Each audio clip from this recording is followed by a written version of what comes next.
असुरों के गुरु शुक्राचार्य की पुत्री देवयानी के प्रेम प्रसंग और विवाह की यह कहानी बहुत ही रोचक है। नमस्कार साथियों, स्वागत है आपका मेरे YouTube channel inner peace river में। असुरों के पुरोहित शुक्राचार्य असुर नरेश विश्वपर्वा के भी गुरु थे। विश्वपर्वा की पुत्री शर्मिष्ठा और शुक्राचार्य की पुत्री देवयानी एक दिन अपनी अन्य सखियों के साथ जल क्रीड़ा के लिए गईं। उन्होंने अपने कपड़े एक पेड़ के नीचे रखे थे। लड़कियों की जल क्रीड़ा के दौरान तेज हवा चली और कपड़े इधर उधर हो गए। जल क्रीड़ा की समाप्ति के बाद जब लड़कियां अपने अपने कपड़े पहनने लगीं तो उनके कपड़े बदल गए। देवयानी के कपड़े शर्मिष्ठा ने पहन लिए। यह देख कुछ परिहास मिश्रित उलाहने के स्वर में देवयानी ने शर्मिष्ठा से कहा, मेरी शिष्या होकर तू मेरा वस्त्र कैसे ले सकती है? प्रतीत होता है तुझे सज्जनों के आचार विचार का ज्ञान नहीं है। यह सुन शर्मिष्ठा को क्रोध आ गया। उसने कहा, मेरे पिता राजा हैं, जबकि तुम्हारे पिता उनकी स्तुति करके अपना गुजर बसर करने वाले हैं। तू भिखारी की बेटी है जो भिक्षा लेकर गुजर बसर करता है। मेरे पिता की स्तुति की जाती है जो सभी को दान देते हैं, किसी से कुछ नहीं लेते। भिखारी की बेटी तू मुझ पर क्यों अनावश्यक क्रोध कर रही है? इसके बाद देवयानी क्रोधित होकर शर्मिष्ठा के शरीर से अपने वस्त्र खींचने लगी। इस खींचतानी में शर्मिष्ठा ने देवयानी को धक्का दे दिया और वह कुएं में गिर गई। शर्मिष्ठा क्रोध में थी, अतः उसने कुएं में झांक कर भी नहीं देखा, यह सोचकर कि देवयानी कुएं में गिरकर मर गई होगी। शर्मिष्ठा नगर लौट आई। शर्मिष्ठा और उसकी सखियों के जाने के कुछ देर बाद राजा ययाति वहां पहुंचे। वे किसी हिंसक पशु का पीछा कर रहे थे। घने वन में हिंसक पशु तो गायब हो गया और प्यास से व्याकुल राजा ययाति कुआं देखकर उसके पास गया। उन्होंने कुएं में झांककर देखा तो पाया कि कुएं में पानी के स्थान पर घास, तिनकों और लताओं के ऊपर एक सुंदर युवती है। राजा ययाति ने युवती का परिचय पूछने के बाद उसे अपना परिचय दिया। इसके बाद उन्होंने उसे दिलासा देकर बाहर निकाला। युवती ने बाहर निकलते समय अपना दाहिना हाथ राजा ययाति को दिया। कुएं से निकलने के बाद ययाति ने देवयानी से कहा, अब तुम निर्भय होकर जहाँ जाना चाहती हो जा सकती हो। यह सुनकर देवयानी ने ययाति से कहा, तुमने मेरा दाहिना हाथ पकड़ा है, अतः अब तुम मेरे पति हो गए। अब मुझे अपने साथ ले चलो। ययाति ने कहा, हे सुमुखी, तुम ब्राह्मण कन्या हो और मैं क्षत्रिय हूँ, इसलिए हमारा विवाह नहीं हो सकता। मैं तुमसे विवाह कैसे कर सकता हूँ? तुम शुक्राचार्य की पुत्री हो जो जगत गुरु होने योग्य हैं। उनकी पुत्री का विवाह एक क्षत्रिय से कैसे हो सकता है?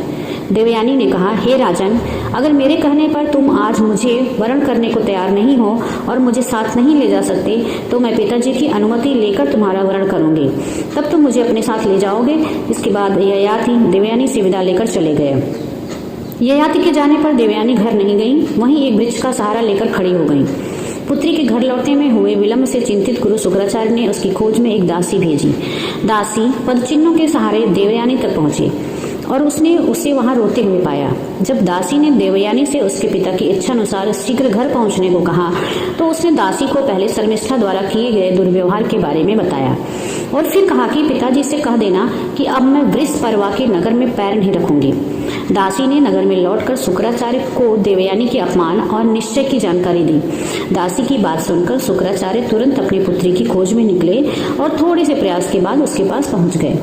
पुत्री को सांत्वना देते हुए उन्होंने कहा, बेटी, हमें अपने ही भले या बुरे कामों के कारण सुख या दुख मिलता है। प्रतीत होता है कि तुमसे कुछ बुरा कर्म हो गया था जिसका फल तुम्हें मिल रहा है। फिर देवयानी ने थोड़े क्रोध और दुख से कहा, पिताजी, मेरे भले या बुरे कर्मों की बात छोड़ करके कृपया मेरी बात ध्यान से सुनिए। विश्वपर्वा की पुत्री ने आज मुझसे बड़े घमंड से कहा कि आप चारण भाटों की तरह असुरों के गुण गाते हैं। मैं स्तुति करने वाले और भीख मांगने वाले की पुत्री हूँ। उसने मुझे बार बार इस तरह के शब्द कहकर अपमानित किया। यही नहीं, उसने मुझे कुएं में ढकेलकर मारने का प्रयास किया। क्या शर्मिष्ठा की यह बात सच है कि आप भिखारी हैं? शुक्राचार्य ने कहा, बेटी देवयानी, तू स्तुति करने वाले, भीख मांगने वाले या दान लेने वाले की बेटी नहीं है। मैं राजा की प्रशंसा करने वाला चारण भाट नहीं हूँ। मैं किसी की स्तुति नहीं करता, लोग मेरी स्तुति करते हैं। देवयानी को समझाते हुए शुक्राचार्य ने कहा, पुत्री, जो मनुष्य दूसरों के कठोर वचन या अपनी निंदा सह लेता है वह संपूर्ण विश्व को जीत लेता है। जो मनुष्य अपने क्रोध को अनियंत्रित घोड़े पर सवार घुड़सवार की तरह नियंत्रित कर लेता है वह सच्चा सारथी है। वह नहीं जिसने लगाम तो पकड़ी है लेकिन जिसके बस में घोड़ा नहीं है। देवयानी, समझो, जिसने क्रोध को जीत लिया उसने विश्व को जीत लिया। जिस प्रकार सांप अपनी केचुली त्याग देता है उस प्रकार मनुष्य को क्रोध त्याग देना चाहिए। देवयानी ने कहा, पिताजी, यद्यपि अभी मैं छोटी हूँ तथापि धर्म अधर्म का अंतर समझती हूँ।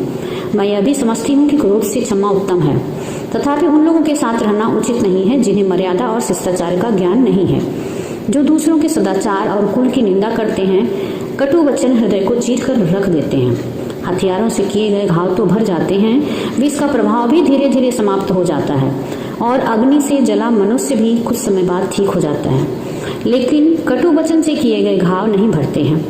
देवयानी की बात सुनकर शुक्राचार्य अत्यंत क्रोधित होकर वृषपर्वा के पास गए। उन्होंने उससे कहा, पहले तुम्हारे सेवकों ने मेरे यहाँ विद्या अध्ययन कर रहे निष्पाप और धर्मज्ञ कच्छ की बार बार हत्या की। अब तुम्हारी पुत्री शर्मिष्ठा ने मेरी पुत्री देवयानी का न केवल कटु वचनों से अपमान किया है, बल्कि उसे कुएं में ढकेल कर मारने का प्रयास किया है। इस अपराध के लिए अब मैं तुम्हारे राज्य में नहीं रहूंगा। शुक्राचार्य की यह धमकी सुनकर वृषपर्वा भौंचक रह गए।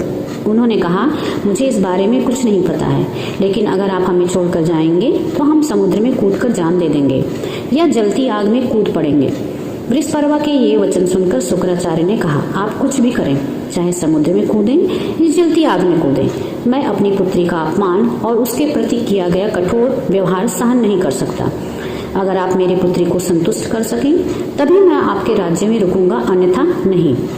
वृषपर्वा और उनके दरबारी वन में देवयानी के पास गए और उससे क्षमा मांगी। देवयानी का गुस्सा शांत नहीं हुआ। देवयानी ने कहा, शर्मिष्ठा ने कहा था कि मैं एक भिखारी की पुत्री हूँ, अतः अब वह अगर मेरी दासी बनना स्वीकार करे और मेरे विवाह के बाद भी मेरी सेवा करने का वचन दे, मैं उसे क्षमा कर सकती हूँ। वृषपर्वा और शर्मिष्ठा इस पर सहमत हो गए। शर्मिष्ठा ने अपना दोष स्वीकार किया। उसने कहा, मेरे अपराध के कारण मेरे पिता के आचार्य को नहीं जाना चाहिए। मैं देवयानी की सेवा करने और दासी बनने को तैयार हूँ। शर्मिष्ठा ने देवयानी से कहा, मैं दासी बनकर तुम्हारी सेवा करूंगी और तुम्हारे विवाह के बाद तुम्हारे साथ जाऊंगी। कुछ समय बाद देवयानी फिर उसी वन में गई। ययाति भी शिकार के लिए वहां पहुंचे। राजा ययाति ने खूबसूरत आभूषणों से सजी और दासियों से घिरी देवयानी को देखा। देवयानी ने एक बार फिर ययाति से अनुरोध किया, चूंकि तुमने मेरा दाहिना हाथ पकड़ा था, अतः तुम मुझे अपनी पत्नी बनाओ। ययाति शुक्राचार्य के भय से यह प्रतिलोम विवाह करने को तैयार नहीं थे, अतः देवयानी ने दासी भेजकर अपने पिता को बुलाया। शुक्राचार्य के आगमन पर देवयानी ने कहा, पिताजी, नहुष पुत्र राजकुमार ययाति हैं। इन्होंने संकट के समय मेरा हाथ पकड़ा था, अतः मुझे इन्हें समर्पित कर दें। शुक्राचार्य ने ययाति से कहा, नहुष नंदन, मेरी पुत्री ने पति रूप में आपका वर्ण किया है, अतः इसे अपनी पटरानी के रूप में ग्रहण करो। वृषपर्वा की पुत्री शर्मिष्ठा भी तुम्हें समर्पित है। इसका सदैव सम्मान करना, किंतु इसे कभी अपनी सेज पर न बुलाना। इसके बाद शास्त्रोक्त विधि से ययाति के साथ देवयानी का विवाह हो गया। समयानुसार देवयानी ने एक पुत्र को जन्म दिया। यह देख शर्मिष्ठा की इच्छा भी मां बनने की हुई। थोड़ी हिचकिचाहट के बाद उसका निवेदन स्वीकार हुआ और शर्मिष्ठा भी गर्भवती हो गई। निर्धारित समय पर उसने एक पुत्र को जन्म दिया। इस प्रकार कालांतर में ययाति के देवयानी से 2 और शर्मिष्ठा से 3 पुत्र हो गए। कुछ समय बाद देवयानी को ययाति और शर्मिष्ठा के घनिष्ठ संबंधों का पता लग गया। इस पर वह नाराज होकर अपने पिता के पास चली गई। देवयानी से शर्मिष्ठा के 3 पुत्रों की जन्म कथा सुनकर शुक्राचार्य नाराज हुए और उन्होंने ययाति को श्राप दिया कि तुम जवानी के नशे में आकर यह अनुचित कार्य किए हो, अतः तुम वृद्ध हो जाओ। शुक्राचार्य के श्राप देते ही ययाति बूढ़े हो गए।